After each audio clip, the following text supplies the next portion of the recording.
Pauline Tartarin, vous êtes la chef du programme Mobi, je le rappelle. Comment est né ce programme?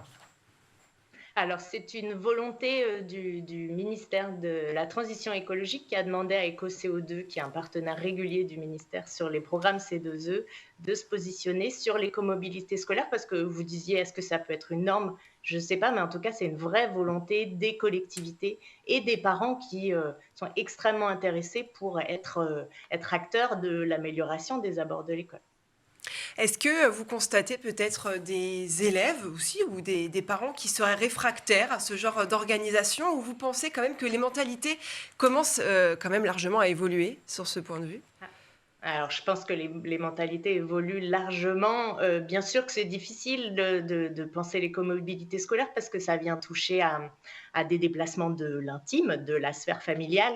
Donc, du coup, effectivement, il faut réussir à emmener tout le monde dans le mouvement. C'est pour ça que le programme Mobi est vraiment basé sur la concertation citoyenne. Donc, c'est vraiment un comité qui va venir réfléchir ensemble, collectivités, riverains, parents, équipe enseignante, sur les actions qu'on pourrait mettre en place et qui pourraient être imaginées sur chaque collectivité. C'est vraiment personnalisé à chaque collectivité. Claudine Siglia à Saint-Sébastien-sur-Loire, comment vous avez justement, pour reprendre la question de Mathilde, réussi à convaincre les parents qui étaient pas forcément, qui étaient au début réfractaires?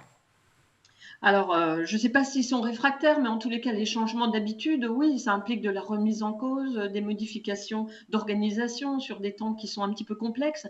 Ben, on a beaucoup communiqué pour encourager, pour faciliter, et puis on a étendu le dispositif. On parle d'écomobilité scolaire, mais le deuxième vélobus qui a été acquis a été tout de suite mis à disposition de nos crèches municipales pour que nos agents petite enfance puissent faire bénéficier aux tout petits de ce dispositif, hein, dès l'âge de 1 an jusqu'à 3 ans.